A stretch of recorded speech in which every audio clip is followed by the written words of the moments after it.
Sir मेरा ये सवाल है, जैसे भी आपने बोला कि पूरी लड़ाई जो है इतिहास लिखने की है, करंट इतिहास की है, पुरानी इतिहास की है, जिसको हम लोग हिस्टोरियन और डिस्टोरियन भी बोलते हैं। तो सर ये यूनिफॉर्मिटी लाए कैसे, कि मतलब इतिहास सही क्या है? क्योंकि मैंने जो देखा है सर, ये जो हिंदू इकोसिस्टम की बात हो रही है, हम ही में एकता नहीं है सर।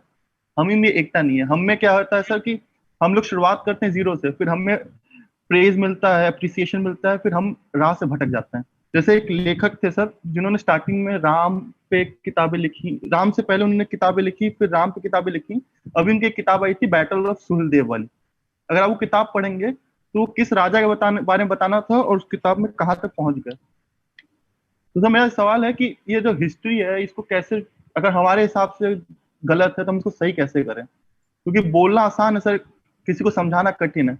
और ये जितने आप ये देखेंगे एंटी हिंदू सेंटिमेंट्स, ये बचपन से आता है सर। ये स्कूल की प्राइमरी और सेकेंडरी एजुकेशन से आता है सर। क्योंकि कुछ सालों बाद ये लेट हो जाता है, जब लोग अपनी जॉब, एजुकेशन, कॉम्पिटेटिव एग्जाम में बिजी हो जाते हैं, तो बहुत मुश्किल उनको बताना कि आपने जो पढ़ा वो गलत है, जो बताया गया वो गलत है। तो इसको प्राइमरी एजुकेशन में लाना पड़ेगा। लेकिन सर ये लाना भी तो बहुत कठिन है, क्योंकि हर एक पन्ने के एक पैराग्राफ चेंज पे पूरा बवाल होता है। बिल्कुल आपने सही कहा है अनुराग जी। और ये कठिन है, इसीलिए तो हम लोग इसके ऊपर चर्चा कर रहे हैं। कठिन क्या, दुष्कर है। क्योंकि ये किसी एक व्यक्ति ने नहीं बनाया, ये सिस्टम्स ने बनाया है हमारे खिलाफ। और ये बात आप बिल्कुल सही कह रहे हैं कि कुछ लोग शुरुआत करते हैं, शुरुआत करते करते ही रिकॉग्निशन के लिए, पहचान के लिए, या जो सामने सिस्टम, इकोसिस्टम खड़े हैं उनके सामने सरेंडर कर देते हैं। और इस कारण फिर उन्हीं की भाषा बोलने लग जाते हैं। जिनके अंदर शुरू में साहस भी होता है, वो बाद में उनको होते होते हार मान के या थक के या लालच में किसी प्रकार से उसी सिस्टम का हिस्सा बन जाते हैं। ये होता है। लेकिन इसको कैसे करें? तो इसको करने का, कोई भी प्राइमरी एजुकेशन हुई हो, कोई भी सेकेंडरी एजुकेशन हुई हो, लेकिन अनुराग मिश्रा तो आज यहाँ बैठे हैं ना अपने बारे में जानते हुए। वो एजुकेशन तो आपको नहीं करप्ट कर पाई, वो झूठ तो आपके अंदर नहीं बस पाया, जितना भी झूठा इतिहास उन्होंने पढ़ाया हो। ऐसे यहाँ जितने भी लोग बैठे हैं, अभी विवेक प्रजापति जी थे, सिद्धार्थ जी थे, विभोर हैं, जय हैं, अनूप हैं, गोविंद हैं, संदीप हैं, सुधीन है, जितने भी लोग यहाँ आज इस कॉन्फ्रेंस में हैं, कितनी भी प्राइमरी एजुकेशन में, सेकेंडरी एजुकेशन में, यूनिवर्सिटी एजुकेशन में कितने भी जहर हमारे दिमाग में घोला गया हो, और हम तो निकल आए उस चक्रव्यूह से बाहर, हमको समझ में आ गया। तो ये जो प्रखर तेज, ये हमारी संस्कृति और सभ्यता सभ्यता ने हमारे अंदर दिया हुआ है। ये बीज हमारे अंदर है, इसी को पहचान करना है, इसी में अपना लक्ष्य निर्धारित करना है कि इस दिशा में मुझे काम करना है। जैसे मैंने एक छोटा सा लक्ष्य निर्धारित किया कि लिखने वाले, बोलने वाले, पढ़ने वाले लोगों को, हिंदू धर्म के लिए काम करने वाले युवाओं को जोड़ने के लिए एक छोटी टीम बनाएंगे, हिंदू इकोसिस्टम बनाने के लिए लग गए। ऐसे किसी ने लक्ष्य निर्धारित किया है कि वो इतिहास को ठीक करने के लिए रिसर्च कर रहे हैं, वो हमारा इतिहास है। आप बोले कि सही इतिहास क्या है? इतिहास सही या गलत नहीं होता। इतिहास होता है कि आप किस कॉन्टेक्स्ट से किसी किसी घटना का विवरण कर रहे हैं। सही या गलत उसके तथ्य हो सकते हैं। हमें तो तथ्य ही गलत बताए गए। हारने वाले को विजेता बता दिया गया, लुटेरों को महान बता दिया गया, जिन्होंने 2 दिन इस देश में शासन नहीं किया गया उनको इस देश का शासक बता दिया गया। हमें तो तथ्य ही गलत बताए गए हैं। तो तथ्यों को सही सही निकालना तो कोई मुश्किल काम नहीं है। अकबर ने कितना राज किया, बाबर ने कितना राज किया, औरंगजेब ने कितना राज किया, कहाँ पे उसका राज चलता था, कहाँ नहीं चलता था, कौन से लोग उसके साथ करते, कितने लोगों को उन्होंने मारा, कितने मंदिरों को उन्होंने तोड़ा, ये तो तथ्य हैं।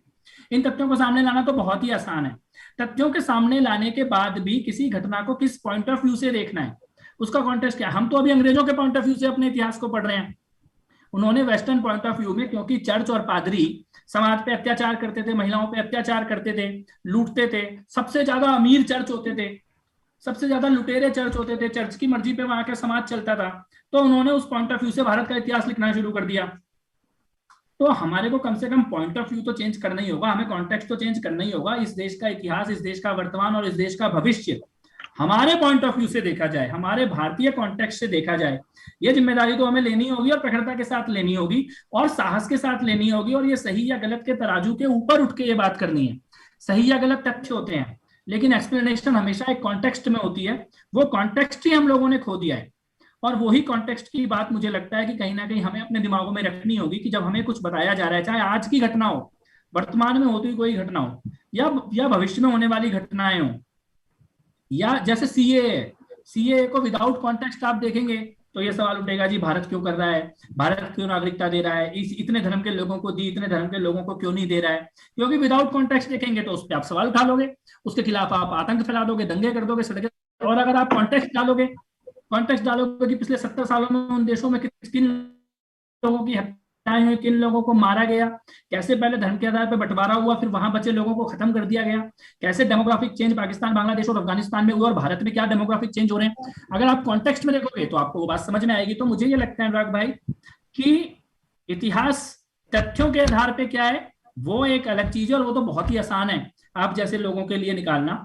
उसके बाद कॉन्टेक्स्ट के आधार पे कैसे चीजों को पढ़ना, समझना और एक्सप्लेन करना है, ये हमारी जिम्मेदारी है। सरकार की किताबें तो बदलती रही हैं, इतिहास में बदली गई हैं, तो भविष्य में भी बदली जाएंगी।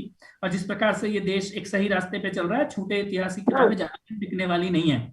लेकिन वो उन इतिहास, क्योंकि ऐतिहासिक किताबें हम पे असर नहीं डाल पाई, तो बदली हुई किताबें भी दूसरों पे असर नहीं डाल पाएंगी अगर हमने कॉन्टेक्स्ट, पॉइंट ऑफ व्यू अपना प्रखरता के साथ, तेज के साथ, भरोसे के साथ, विश्वास के साथ नहीं बदला। जब उनके झूठा इतिहास हम पे फर्क नहीं डाल पाया, तो हो सकता है हमारा सच्चा इतिहास भी आने वाली भविष्य पे फर्क ना डाल पाए, अगर हमने उसको एक्सप्लेन करने का, समझने का तरीका वो भारतीय तरीका नहीं अपनाया तो।